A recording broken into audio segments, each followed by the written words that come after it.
Hi friends, meal maker gravy எப்படி செய்கிறதுன்னு பார்க்கலாமா? அதுக்கு சுடுதண்ணியில் தேவையான அளவு மீல் மேக்கர் போட்டு எடுத்து வச்சுக்கணும். இப்போ தண்ணி நல்லா ஆறுனதும் நம்ம கையில் மீல் மேக்கரை இப்படி பிழிஞ்சு எடுத்து வச்சுக்கலாம். இப்போது நம்ம இதுக்கு ஒரு மசாலா ரெடி பண்ணணும். அதுக்கு மசாலாவுக்கு தேவையானது வெங்காயம், தக்காளி, பச்சை மிளகாய், இஞ்சி. நான் ஒரு 3 பெரிய வெங்காயம், 2 தக்காளி, 2 பச்சை மிளகா, ஒரு சின்ன துண்டு இஞ்சி எடுத்து வச்சுருக்கேன். இதோட நம்ம குழம்பு மிளகாத்தூளும் தேவையான அளவு ஆட் பண்ணிக்கிறேன்.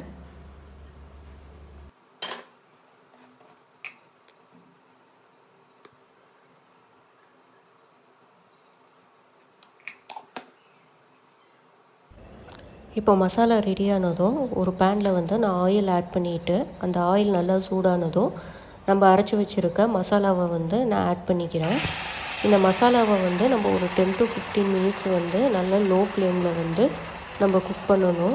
நல்லா எண்ணெய் பிரிஞ்சு வர வரைக்கும் இந்த மசாலாவை லோ ஃப்ளேம்லேயே நம்ம கொதிக்க வச்சு எடுத்துக்கலாம்.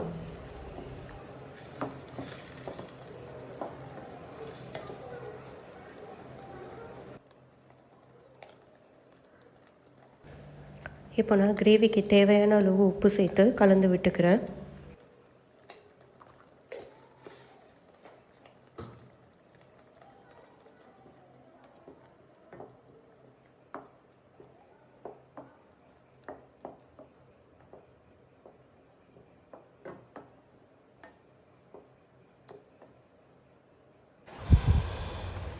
கிரேவி நல்லா குக் ஆகிடுச்சு, எண்ணெயெல்லாம் நல்லா பிரிஞ்சு வந்திருக்கு.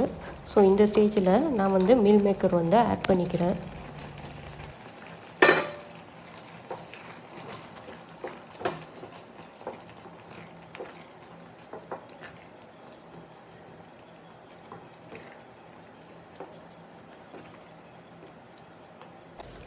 இப்போ நான் கிரேவியில் காஷ்மீரி சில்லி சேர்த்துக்கிறேன். 1 or 2 டேபிள் ஸ்பூன் போதும் இதுக்கு.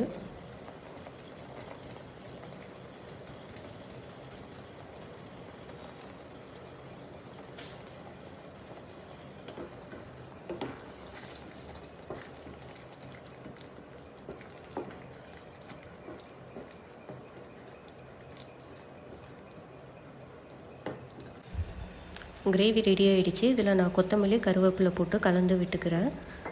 இந்த மாதிரி சிம்பிளான டேஸ்டியான ரெசிபீஸ் வேணும்னா என் சேனலை சப்ஸ்கிரைப் பண்ணிக்கோங்க. தேங்க்ஸ் ஃபார் வாட்சிங்.